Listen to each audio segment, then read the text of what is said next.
Okay, so now that we have the base class for the power up set up, I want to go ahead and work on this comment here of spawning it. Now, by default, at least from research, it is a 3% chance to spawn, and there are some other influences, but I'm not too concerned about having those implemented. But I want to make this percent chance of spawning configurable by the game mode. So let's go to the game mode.h, and we want to U property, and let's call this one under the category of power up. And this will be a simple float. Let's do a percent chance of spawning per kill. And we'll just do 3.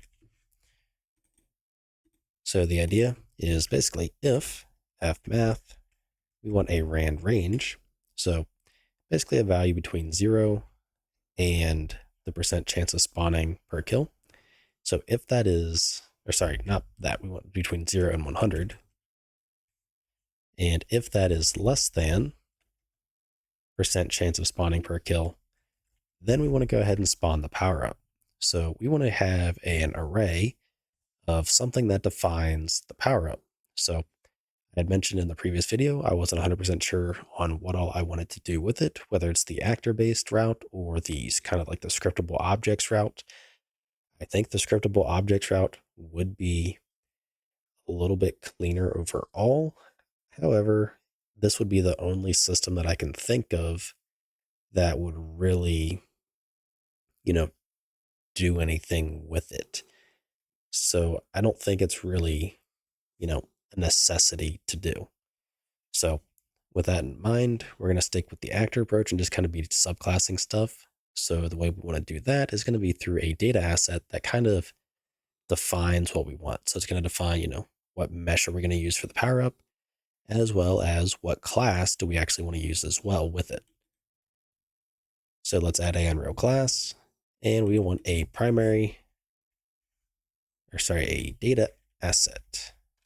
Should be a primary data asset somewhere.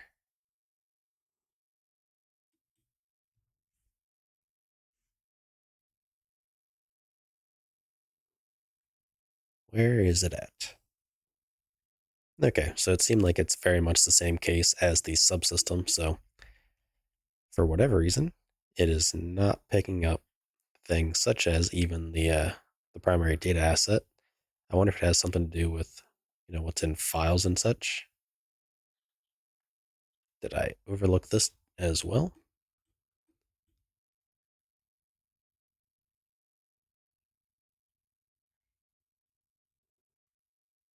Data prep asset.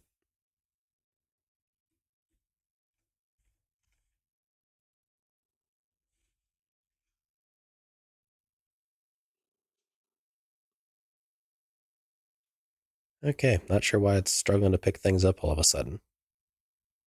So I'm just going to select this one, UPCG data asset. If you have primary data asset, just use that. So we're going to call this one PDA underscore power up. So now I need to change the include to be a U primary data asset, which can use from the include of, was it data? What was it? I know we use it in the wall weapons. Engine data asset dot H. So there we go. Okay, so we have our power up now. I'm actually going to go back to the wall weapon because we're going to actually, be lazy and copy and paste. So I want the weapon mesh, so I'm going to copy that, make a public section, and throw it in there. Now, in this case, it's not a skeletal mesh, it's a U static mesh. And let's also for declare it. And instead of wall weapon, let's use power up as the category. Next up, we want to rename it from weapon mesh to power up mesh, or I forget. And then we want another property. This one's going to be a T soft class pointer of, let's do a power up, because we want it to only be children of the power up class. So let's also for declare this guy. And actually, in our case, to make it easier, we really don't need to make the power up a soft class pointer. I could see it if we were going to have blueprint classes, but in our case, we're only going to have C++ classes for it. So we're actually going to swap this out with a T subclass of instead. So T subclass of a power up class. And we can remove the asset bundle from it. So there is something else we need to add, and I've already made it in Blueprint. Well, the assets anyways, but we don't have it yet. We're just going to kind of get everything else set up first. So what we want to do is in the game mode, we want an array of these power-ups. So let's go to our game mode.h, and let's make a T array of T object pointer, and these are going to be of the U PDA underscore powerup. So we need to add that as a dependency, and let's call it, let's just do power-ups. So for starters, actually, it'll probably just do it automatically. Cool. So in our zombies module.build.cs, which is where our game mode is, so this guy right here, add a dependency to your power-ups module. And then likewise, I want to forward declare, which it did not do, it just included it. We want to forward declare a power-up. And that's all we need to do there. So where'd it go? Right here. Okay, so now that we have that defined, the classes set up and added, I want to go ahead and build just to make sure everything can compile before we move forward. Okay, so it failed, and I think, yeah, I forward declared the power up actor, not the data asset. So my bad. Go ahead and swap that around, and hopefully now we should be good to go, which we are. Okay. So now that we have our array of power-ups we want to use, we want to go ahead and basically have some sort of check in our subsystem as to whether or not, actually we want to delete the CPP of it first. Now let's go ahead and delete PDA underscore powerup.cpp. We're not going to use it.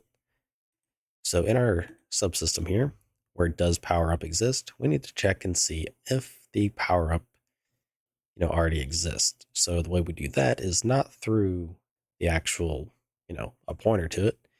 We instead are just going to use the definition. So u PDA underscore powerup, and let's call it powerup definition.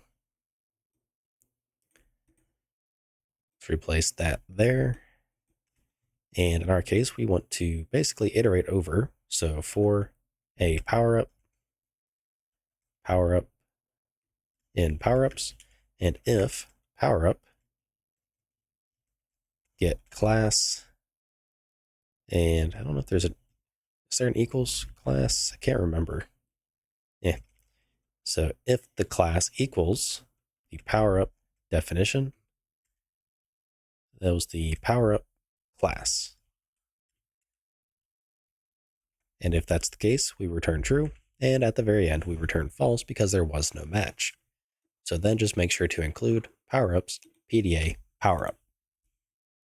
So this should be good to go here. And it doesn't really matter, but make that a constant. Okay, so now we should have a proper does powerup exist. So let's go to our zombies game mode. And we're basically going to be looping until we find a powerup that, well, simply does not exist. So we can do this with a do while. And let's see. Trying to think of exactly how I want to do it. So yeah, I'm not really concerned about an infinite loop here. So we can do a do while. And our condition, let's just make it a, yeah, we can just do a simple pointer. So a powerup, call it powerup. Let's go ahead and include it.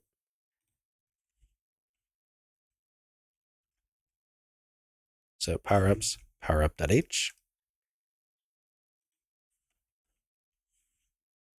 So the condition is while the powerup equals a null pointer, we want to run this loop. So in our case, we want to basically start just iterating down this power-ups array. Well, not iterating down, but selecting a random one each time. So const, let's do int32, index equals fmath, rand range between 0 and powerups.num -1. And we want to basically check and see if that, entry exists here. So in our case, we want to go ahead and get the world, get subsystem, and we want the U powerup world subsystem. Let's go ahead and store this in a pointer. So powerup world subsystem. And again, make sure it does get included, like so. So in our case, does powerup exist? And we want to check and see for the case of powerups at the given index. So let's make this in an if statement. So if this powerup does not exist, then we know we are good to go. And we can basically just either break out of the loop or set the powerup to it, whatever we want to do. But in our case, we want to get world, spawn actor of a powerup, and we're going to use the given powerups at the index, and we want the powerup class to be the class. Now, in terms of a transform, we're going to need some other information. So we don't care about the rotation, so we just care about the location. So we can go ahead and use that one below. So we have the hit result dot get actor location. Now I'm actually going to store this in a transform. So const f transform. Let's do a zombie transform. Hit actor get actor transform. So we want zombie transform dot get translation. In terms of the rotation, let's just use the zombie transform dot. We want the get rotation. Then we need the f actor spawn parameter. Nope, those already have a default. So maybe it's because it's a quaternion. So let's do rotator instead. Yep, that is the case. So we want to set powerup to equal this result, and then because why not? We can just simply break out of the loop. So what happens is the zombie dies, and we're going to go ahead and do that 3% chance. And if that, succeeds, we want to go ahead and start looping and constantly trying to find some random power-up to use. And if we find one that does not already exist, we spawn it at the zombie's death location, and that's pretty much it. So there's really not much else to do here. We are going to have to, tweak the location some at some point because we want it to be a consistent distance from the ground. We don't want it to be, exactly wherever the zombie died. So that's something that we're going to have to take into consideration, but I'm not too worried about it. Or maybe we just use the zombie's half height, for example. I'm not really 100% sure, but I'll add a comment for that. So consider adding zombie's capsule half height to Z axis. So that way it'll basically be spawning in the middle of the zombie essentially. So that's one option, at least the default. Let me rephrase that. The zombie's default capsule half height. Because I don't want to do it to, the zombie. Let's just say hypothetically we added a crawler, which I do not plan to be doing. The crawler would have a very small capsule half height, so the power up would be, much lower than a zombie that was killed when standing. So, okay, so hopefully that wasn't too much, but with that out of the way, I will see you in the next video where we continue with testing it and getting them to actually, spawn and be configured how we want. If you like what I'm doing and you want to help support me, you can find a link to my Patreon in the description below, where you can also get early access to this entire series.